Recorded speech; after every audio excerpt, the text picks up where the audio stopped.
Welcome to this webinar in the Iliad webinar series. Today we are going to talk about digital twins of the ocean and biodiversity. My name is Bente Lilja Bye. I'm going to be your host and introduce you to Iliad today. But before we start on the program, I would like to remind you of some housekeeping rules. First of all, we want you to engage with us. So please use the chat to ask comment and questions while you are hearing the presentations. We will have short presentations so that we can all discuss the topic of biodiversity and digital twins of the ocean together, both the speakers and you in the audience. We will record this webinar, of course, and it will be made available for all of you who have registered, and we will publish it on the Iliad website and share it in social media as well.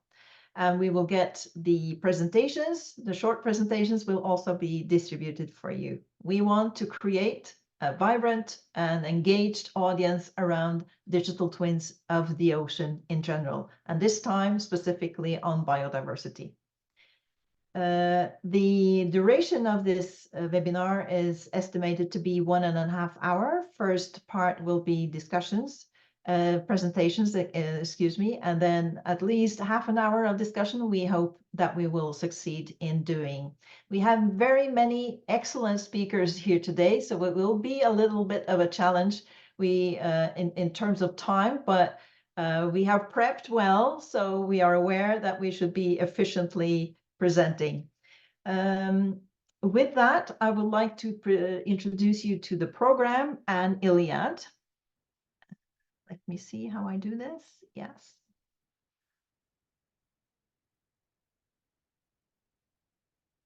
So the program looks as follows.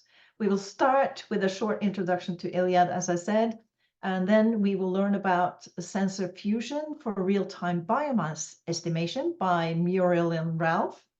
Then going on to accessing and publishing marine biodiversity data in the Global Biodiversity Information Facility and the Ocean Biodiversity Information Facility, OBIS, by Dag. We have a project, an EU project that is quite freshly starting, DiverSea, Innovating Marine Exploration with Glaucia and Sivert. And then another rich source of biodiversity data, EMODnet Biology data and data products for digital twin of the ocean by Joana from EMODnet.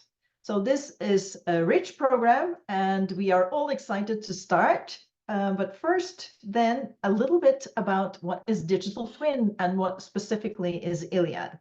So digital twins are really just a digital representation of the ocean, of reality. Now, with all the new data, so the vast amount of data and new technology enables us to use this more, create more richer, more interactive digital models of the ocean, of anything we are doing. And we can also interact with it and we can predict, and we get all in all a much better view of the situation using digital information. It's important to make it interoperable, and we will hear about that today in more than one way. So Iliad is a Horizon 2020 Green Deal project. In short, in seashell, we can say that Iliad is about enabling the ecosystems of interoperable digital twins, and we are using existing ocean data infrastructure, as well as we are adding new resources, new sensors, and we are also using citizen science. To make this available widely, we are creating a marketplace where you can find not only the digital twins, but also its components that are built to be interoperable with each other and with the external environment ecosystem.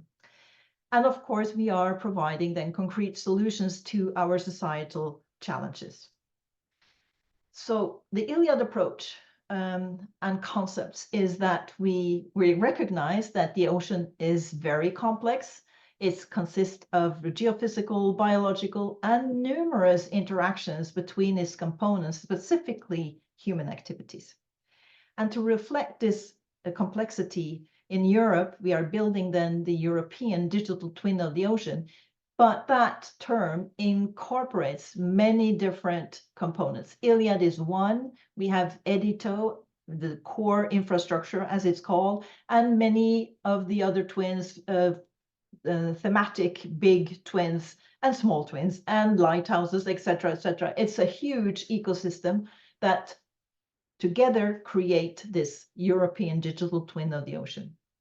And because of this complexity and all these different elements, it's very important to align them. And we are using this by using standards, APIs, etc. So this is the approach and concept of Iliad. We identify this, the fact that there are many different activities related to in the ocean and with the ocean. And here you see that we are developing twins. So thematic and geographically specific twins. And they are ranging from many different sectors, and biodiversity is one. We have a jellyfish swarm, a forecast type of twin, which is based on citizen science data, by the way. We have, of course, aquaculture and harmful algae, water quality, a twin, coastal sediment transport. It's a very varied set of twins that we are developing. And important for this is the data. As I said, one of the reasons why we are building these twins now, that we are able to build these digital twins, is that there is so much data. And here you see data in the middle with all the different sources, open data, institutions, commercial data, distributed data streams,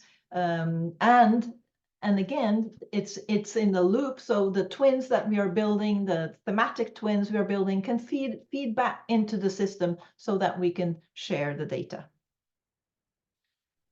Here you see, I'm not going into detail to this, but you see here the interoperability is what I want to show with this, that you see that there are multiple APIs and you have layers of twins, so they are working together.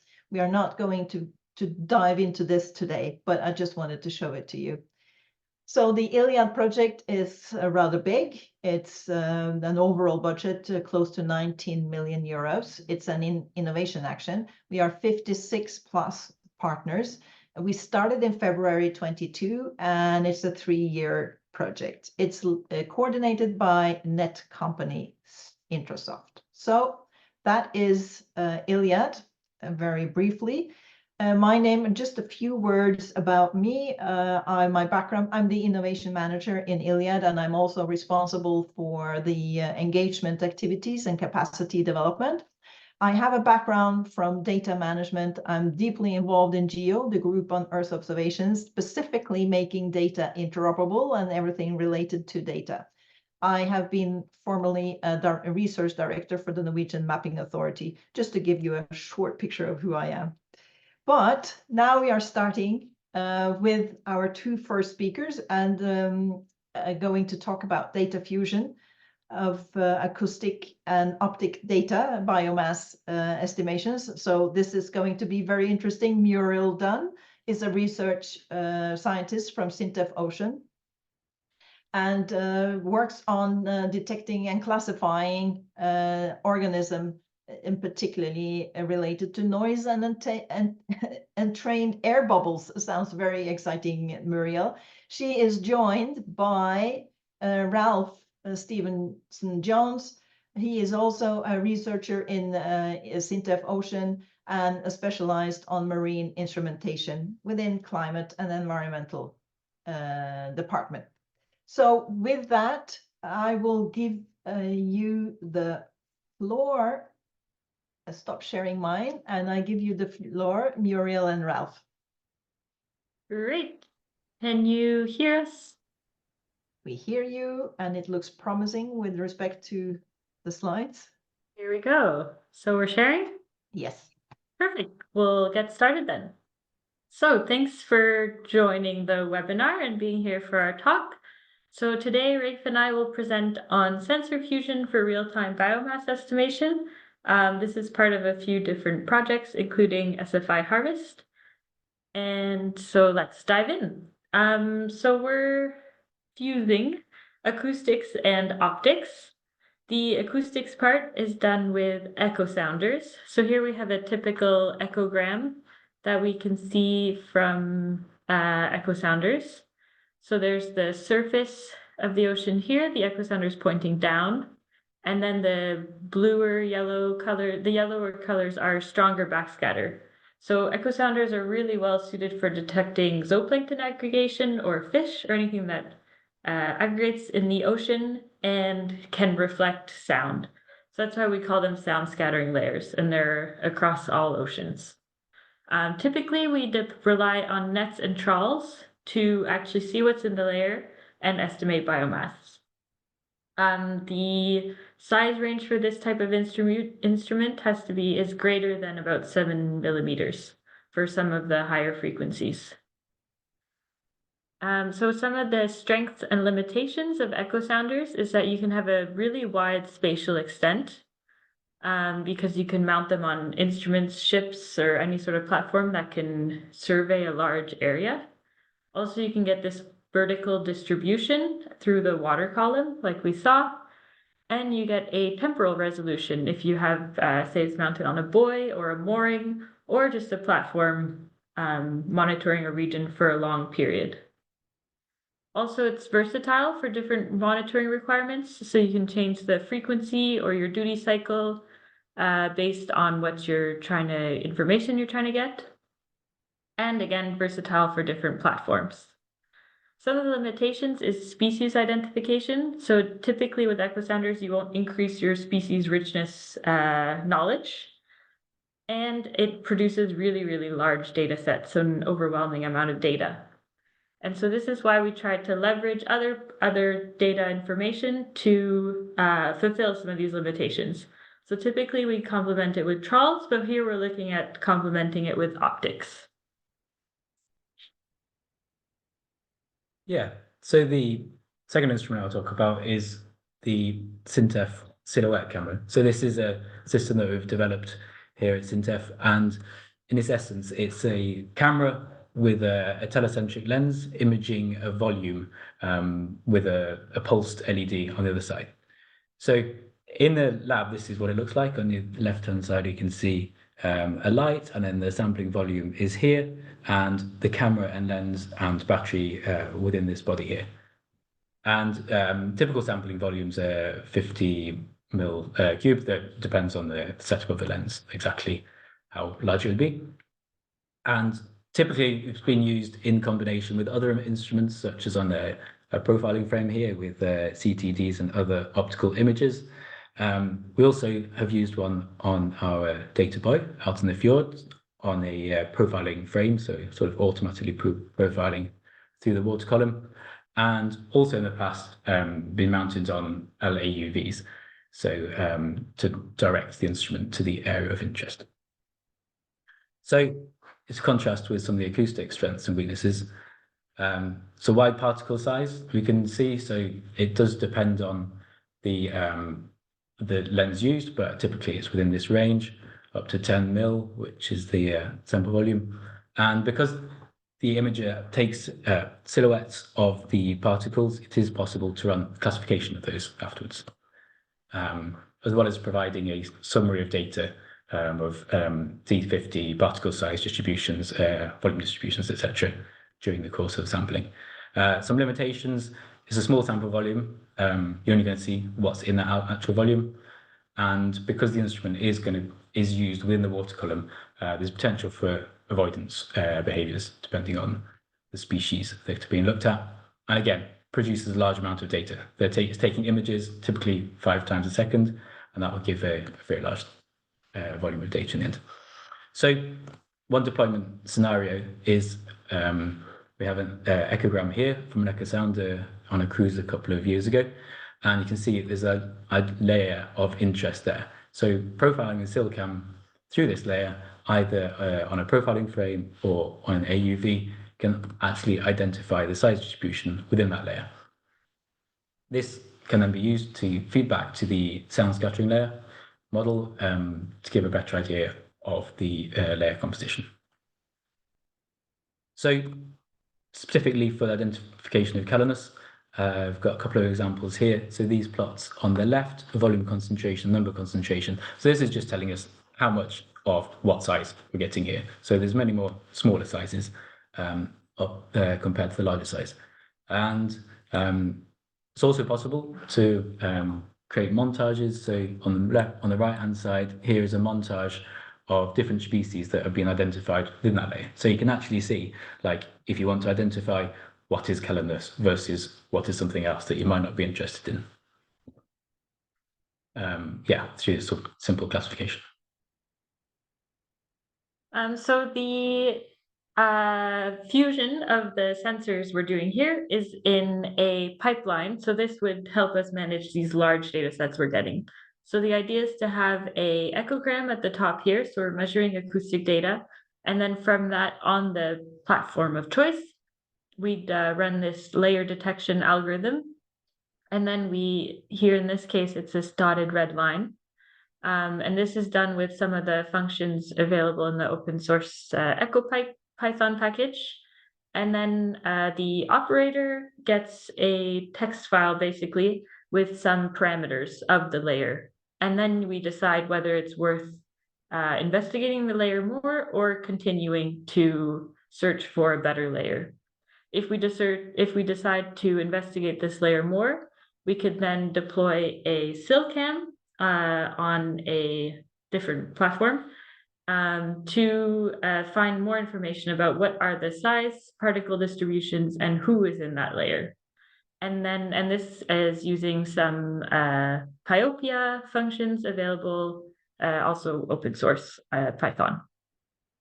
And then we can feed that back into the acoustics to get some biomass estimates through sound scattering models with the size distribution and the population organisms. Then we can know the biomass in the acoustics. So this pipeline is versatile for different platforms. So here we're testing it on the Ocean Lab Munkholmen buoy in Trondheim Fjord. So we have a echo sounder ADCP on the buoy, downward facing, and the data is automatically loaded online. And on the buoy, we can have the layer detector. And then there's a winch where we can profile with the SILCAM in the layer of interest. We can also use this pipeline on autonomous surface vehicles with light AUVs equipped with SILCAM. So some considerations when using this technique. So both the acoustics and the imaging with the SILCAM rely on building up a statistical distribution on aggregated data. So it doesn't give you an immediate answer. These things always take time. So when you think about the volume of a SILCAM, for instance, it's got to be profiled through a layer for probably several minutes to build up a reliable data set. Again, unless you're sampling at the same time, things change, things move around. Any delays in between sampling is going to give you slightly different values as species move across the area. Also, there's possible avoidance behavior. So the layer composition actually changes when you're measuring it. If you're putting something there quite often, this is something that has been observed, such as with the gliders and mounted instruments within scattering layers. So in summary, can start at the top right, detecting layers in the acoustics, use that to direct where to put an optical imager to sample a volume. Use this to quantify the layer composition, actually identify the size distribution of what is in that layer, and also potentially the species involved. And then that data is then used back again in the sound scattering model to develop that further. So it's combining both the strengths of the acoustics and the imaging on a platform-independent way, and it's also possible to extend this sensing scenarios such as using net samples and up to satellites for ocean observations. Thank you very much. Excellent. I mean, that was spot on 10 minutes, I have to say. You are well synced. And it was super interesting. I mean, thank you so much for this and showing it so clearly how this data fusion is happening. Of course, the devil's in the detail, but you made it look very, very clear and easy. I have, as you noticed, I published a poll for you, and thank you for participating in this while they were speaking. So this is something we'd like you to engage with, to get to know each other a little bit better. Also here in this webinar room, we aim to create and to support this community. And I will show you the results very quickly before we go to the next presentation. I will share the results. You see that we asked, do you use acoustics or optics in your work? And you can tell there are a few of them actually in this room who are doing that. Many with the potential to exploit these resources, and some are not quite sure. So thank you for participating. And we are going on to the next presentation now. Let me see here. Yes. So this will be about data. First, let me share my screen. So I introduce the next speaker, which is Dag Endresen from the University of Oslo, the Natural History Museum. He's leading a machine-readable nature department, or a group there. He is the Norwegian node to the Global Biodiversity Information Facility, GBIF. And he is also then coordinating, of course, and engaging with this the community in Norway, around Norway, for this work. A part of that is also the Ocean Biodiversity Information System. And with that, Dag, and you are also involved, I see, in another digital twin called the Europe Horizon Biodiversity Digital Twin. So this is great to have you here, Dag, and the floor is yours. Thank you. I will share the slides, and you see the slides. So I will talk a bit about how to access and publish data into these infrastructures, the GBIF and OBIS. So first, GBIF is an intergovernmental network and research infrastructure where we work to provide anyone free and open access to biodiversity data. We have a volunteer MOU between the countries and other participants, and a secretariat in Copenhagen in Denmark. OBIS is governed under UNESCO. It's the Ocean Biodiversity Information System, and I'm quickly learning more about it as we join also from Norway in sharing data into this. It's created in 2000 under the Census of Marine Life, and works on providing information for policy and decisions around marine life. So if we look at the two networks, the vision and the mission between them, OBIS is working on marine data and GBIF on all biodiversity data.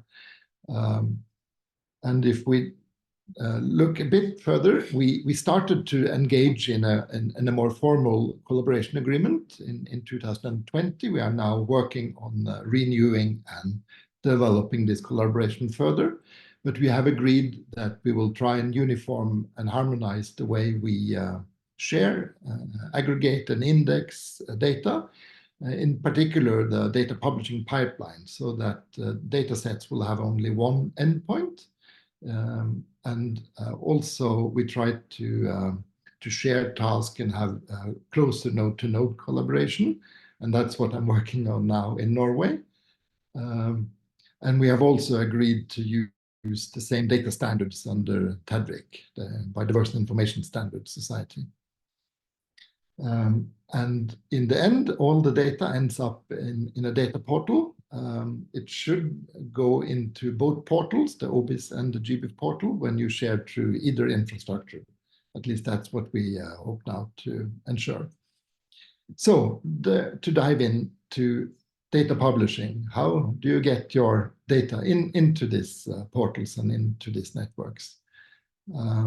It works the way that you register to become a data publisher. That's normally your institution.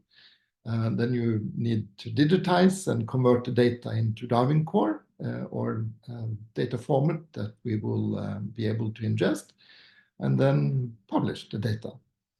To help you with this, we have a large network of nodes. In all the green countries, you see we have GBIF nodes, and all the triangles indicate OBIS nodes around the world. And we are standby to help you to publish and provide the data into this network. In addition, I would say we also have a large number of data publishing institutions, thousands of them, across many more countries than you see as member countries, which could also help you to publish from their endpoints. Or you can create your own data publisher endpoint by registering. So what type of data can you publish into our networks? It includes digitized specimens from museums like the one I'm working at here in Oslo. We have observations that can be citizen science observations or any kind of survey observations. We digitize and mobilize data from literature, information about taxa and also occurrences registered in literature. We also enable remote sensing and sensor data of species occurrences, things that can be dots on this map. And huge growing data stream now is the environmental DNA and barcoding data. All of this is published with common standards, Darwin Core, which I will show you a little bit more how it works. And then we index and make it available in the portals. Wait, no, we got the poll. So we support 4 different types of data sets that you can publish. You can publish metadata only. Move the poll a bit to the side. Where you could actually reserve a DOI for your data set before populating it with any of the other data types. If you want to embargo the release and still get a DOI, you can cite. The most common is the species occurrence data, where species occur. You can also publish lists of taxa with species information. And particularly for OBIS and maybe for this measurement of fact sensor data, you can also publish sampling event data where you can have a more rich format in what you record. All the data needs to be aligned towards a taxonomic backbone. In GBIF, we are relying on the catalog of life largely. In OBIS, you in addition need to have species registered in WARMS. This is kind of the definition of what goes into the OBIS network. We'll show you a bit more the data requirements. The data is published using Darwin Core, which is a glossary of terms, agreed terms with definitions that we use as column headers. And this is packaged into a so-called Darwin Core archive, where we package the metadata in rich metadata format together with the content data. And there's a number of extensions where you can extend and add additional data types to your data archives. And this is then the data requirements. marked in red here the required fields for the OBIS network and the GBIF network. This is the minimum, and you need to comply with this to get the data to be indexed in these networks. There are also some recommended field, and of course you should try to populate even more Darwin core terms.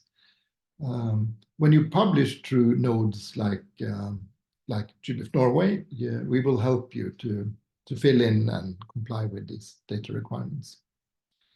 I will also quickly mention that we track data citations to the use, and it's growing quite fast, as you can see. And as Bente mentioned, we're also partnering in this BioDT, a Biodiversity Digital Twin, also a Europe Horizon project, 3 years, where we are halfway. So that's all for me. So happy use of the infrastructure. Thank you very much. It's very inspiring to see this whale jumping in the ocean. Jump into it and publish your data, right? Thank you very much, Dag. We have also some results for the poll while you were speaking, and that was 3 short questions. And thank you for participating again. I will share now the results with you so that you can see that the questions were, have you used any marine species data from either OBIS or GBIF in your own research? And there are some users here, Dag, and a great potential, as you can see. Then I've used data for a paper. Did you use tighter data set with a DOI? This is the DOI. We are familiar with the increasing use of this, and you see that there's you know, almost 50-50 yes and no, and then a big unanswered. So maybe it's not relevant for them. Have you published any of your own data sets in OBIS or GBIF? And we have also a couple of users in the audience. So thank you very much for participating. This is very useful. By the way, these polls will also, we hope, inspire you to have follow-up questions and comments in the chat. I remind you, please use the chat to engage with us. Okay, and you will be able to raise your hand, and we will give you the floor afterwards. I forgot to tell you that. Okay.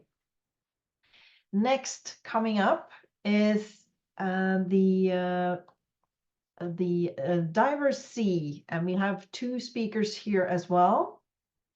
And I will introduce those speakers to you right now. And we start with Sivert. So Sivert Bakken, who is has a background from the engineering cybernetics at the Norwegian University of Science and Technology, for short NTNU.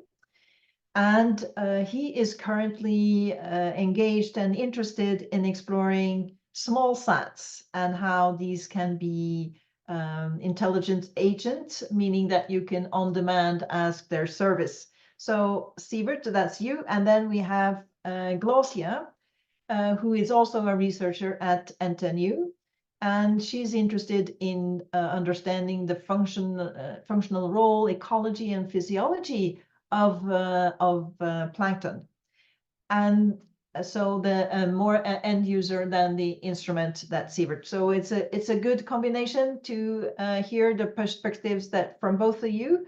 I give the floor to you, Sivert and Glaucia.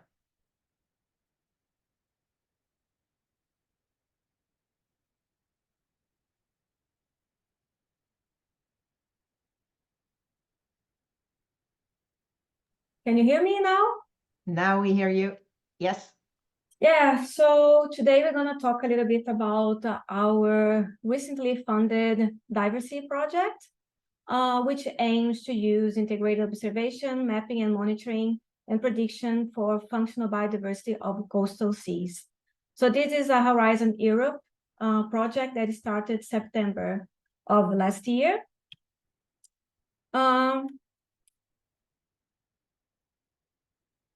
Just to give a bit of background, everyone knows that marine biodiversity is declining, and it is declining in unprecedented rates, so much faster than we can predict. The reasons for that is because of human-induced activities, which cause the climate change and oceanification, and also pollution, habitat destruction, and also overexploitation of some organisms like fisheries. And although we know that the biodiversity is declining and it is happening, we don't really know, we lack the information regarding what is the implication that this decline in biodiversity will have for food webs and climate regulation.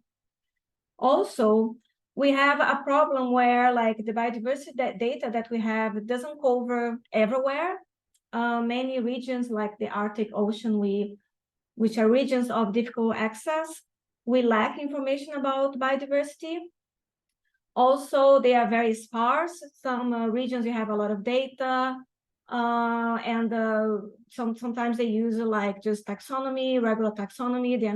They don't use innovative technology.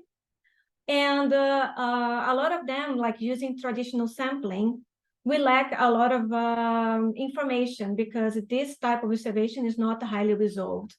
So one way to capture more data related to biodiversity is to use sensors, optical, imaging, and acoustic sensors, where we can get information about species and or functional groups biodiversity.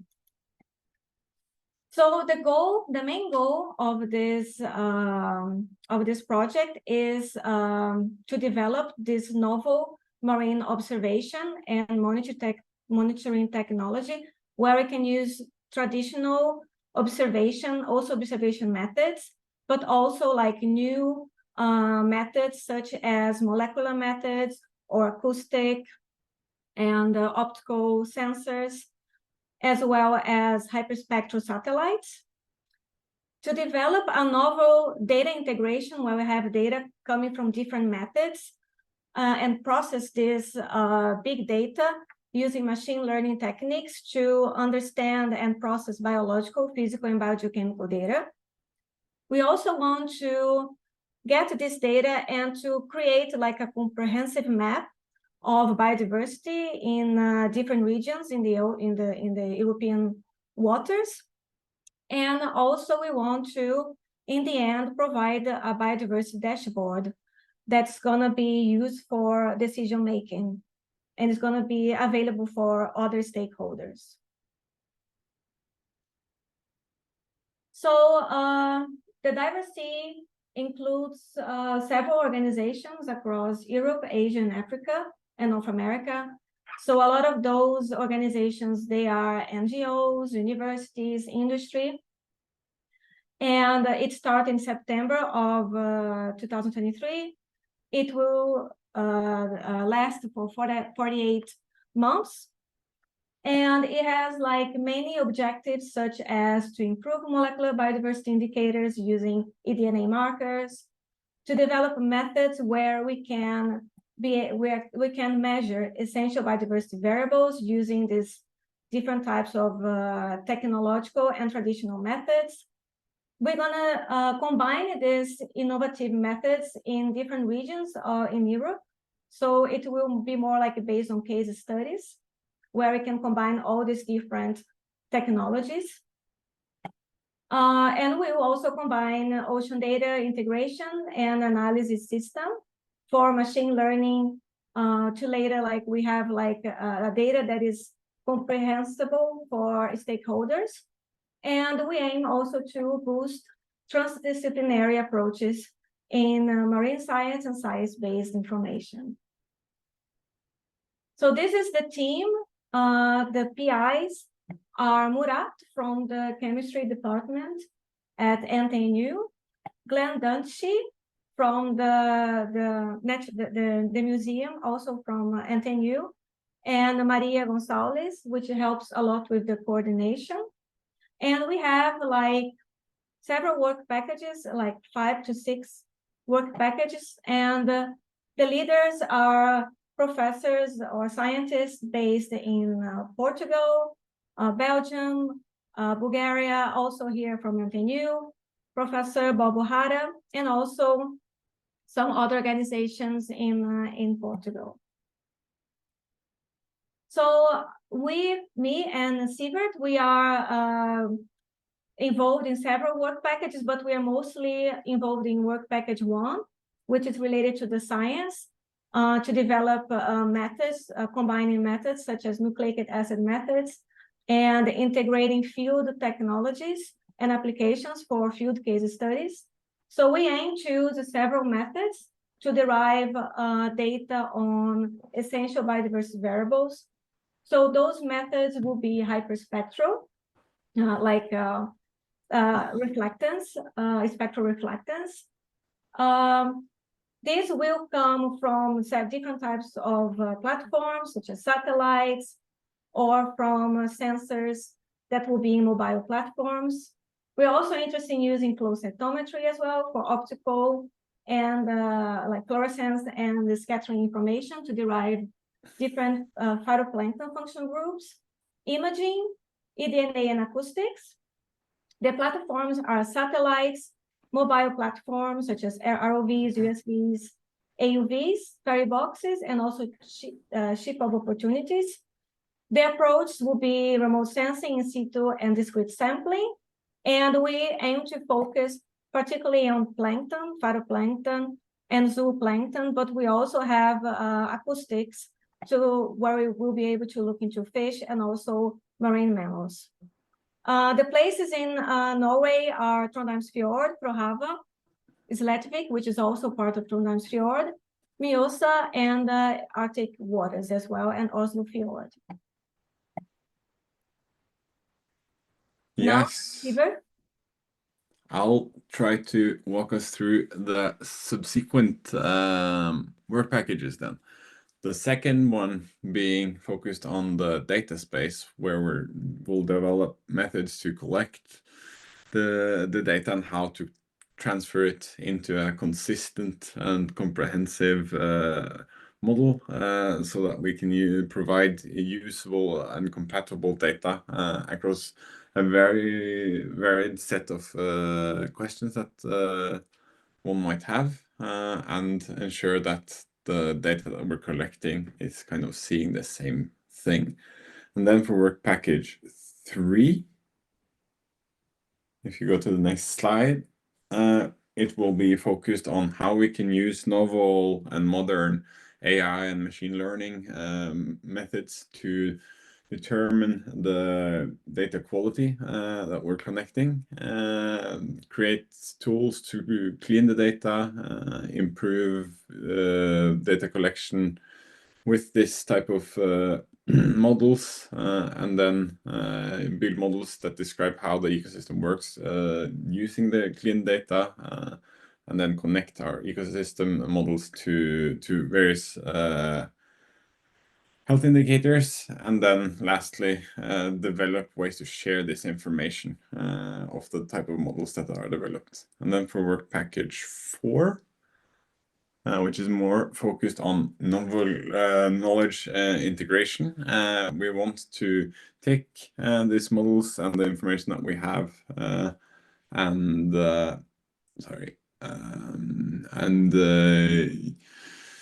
help potential end users understand how everything is connected through a user-friendly tool, and this tool will then hopefully be able to raise awareness of the different impacts of different decisions that policymakers can make that will have an impact on the ecosystems that surround us. And then for work package 5, it's bringing all of this together so that we can see the perspectives from the societal and biospheric point of view in the context of economy. And Here you can see outlined some of the objectives related to that, but the idea is that we want to ensure that as many people as possible can be informed about what's going on in the different water bodies, and then have insight and awareness related to the decisions that are made associated with that. And if you then go to the next slide, here you see an illustration of how all the different tasks are connected to the different work packages, where we will start with tier A and then move down in the figure as the project progresses. Then the last slide, I would like to say thank you for listening to us, and yeah, interested to hear what you have to say. Thank you very much, Sivert and Glaucia. Looks very promising, and I guess several digital twins will be interested in using the results of what you are developing. Absolutely. So before we move on to and we will discuss, by all means, make your comments and notes in the chat. I see that Ute has been there, and Frank, thank you for doing that. Please do that so we can bring these questions and address the comments in the discussion part. Now, the results from the poll was, we were asking very simply, do you need to use sensor data to derive new biodiversity information?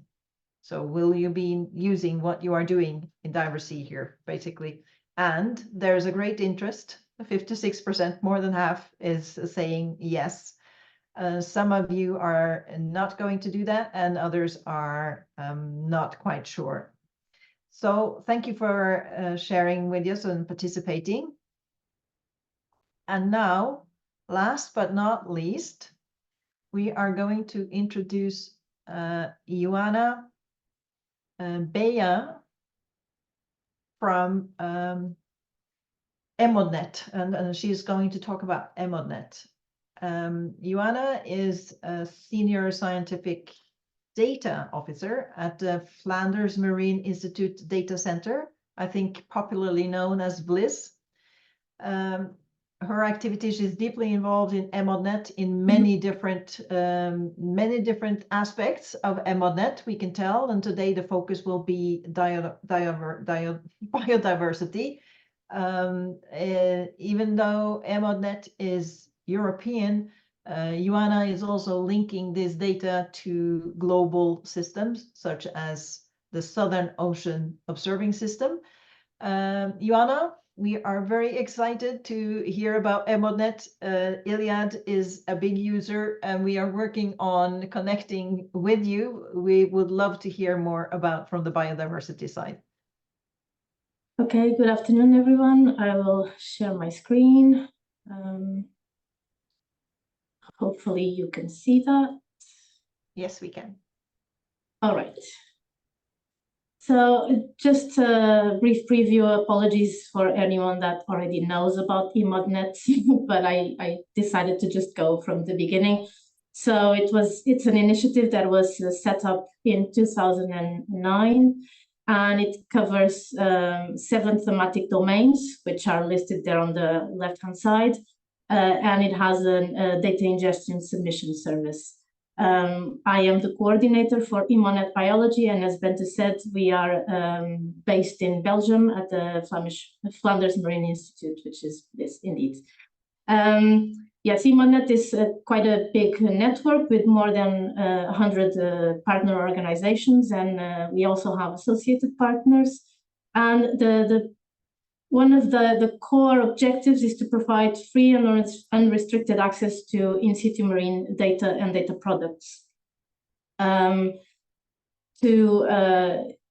Basically the principle is collect once and use many times. That's the principle that guides us.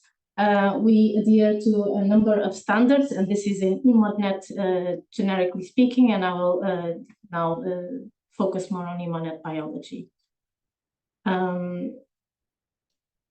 Okay, all right. So in EMODnet biology, we are currently a consortium with 24 partners. And we are in phase 5, so our projects run for 2 years with possible extensions of another 2 years. So we're currently on the first 2 years of that stage, and it will run until May 2025, and hopefully after that we'll have the 2-year extension. So we not only publish data, marine biodiversity data, but we also create biodiversity data products, and we provide training and guidelines and also tools for our users and providers as well.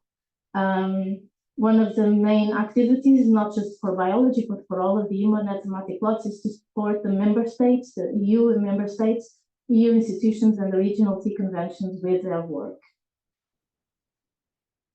In terms of data publication, we focus mainly on the European seas, but we do accept data from anywhere else in the world's oceans, especially if the data doesn't have a right place to live in, let's put it like that. We cover or we target primarily data from 9 sub-themes. We call it functional groups, which is for biologists, is not, I understand it's not really a correct word, but it's basically angiosperms, benthos, birds, fish, mammals, phytoplankton, reptiles, and zooplankton. And as data types, we have the what I usually call the traditional observations, species observations, but we also have data from acoustic tracking imaging, and we're working on publishing genomics data, so species identified via genomics observations. In terms of the spatial coverage, we, as I've said before, it's the main European seas, but we do a bit more, and you will see that as well in the next few slides. We have a number of, I'm not going to read this slide because I think we can share it afterwards, but we have a number of tools. We have a training course that is free, and it's at your own rhythm, let's put it like that, where you can understand a bit more about EMODnet biology, but also how to format the data to Darwin Core so that you can then submit it to us. For the data products, we have created guidance on how to create those products in NetCDF. It's on the EMODnet GitHub repository, and yeah, it's an open code, so it covers R and Python as well. And we're if you find anything is not working for you, we're happy to look into that. So please do provide feedback if you're using it. And we have various tools. So the first tool that the tools that I'm cover there, the IPT is the Integrated Publishing Toolkit. This is a tool that is developed by GBIF and is the main way for sharing biodiversity data, like Dag said, not only by the GBIF nodes, but also by the OBIS nodes. On top of this data, of this tool, we have created a QC tool, which works on those IPT resources.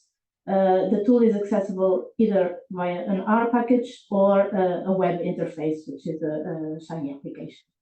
And we also have developed R packages that allow users to query and download any of the EMODnet's web services, so not just biology, but also any of the other thematics, and you can use them. They're also on the EMODnet GitHub repository. In terms of, okay, in terms of data and data product information, so we share the data infrastructure with EuroBIS, which is the European OBIS node. So this connection is quite important, and I'll explain as well why in a little bit. Our output is in Darwin Core, so we do adhere to the TADWIG standards for this community. We do use the OBIS-ENV extension, which allows for the inclusion of any measurement of facts which are collected alongside the biodiversity, the species occurrences, let's put it like that. One thing that we do as well with our data, and that this is to improve interoperability, is that the taxonomy is all mapped with worms, the World Register of Marine Species, and the red locations are mapped to the vocabularies included in the marine regions, which is also an initiative hosted by VLIZ. And the biotic and abiotic measurements and facts are mapped against the Biodiversity vocabularies. This is for the data.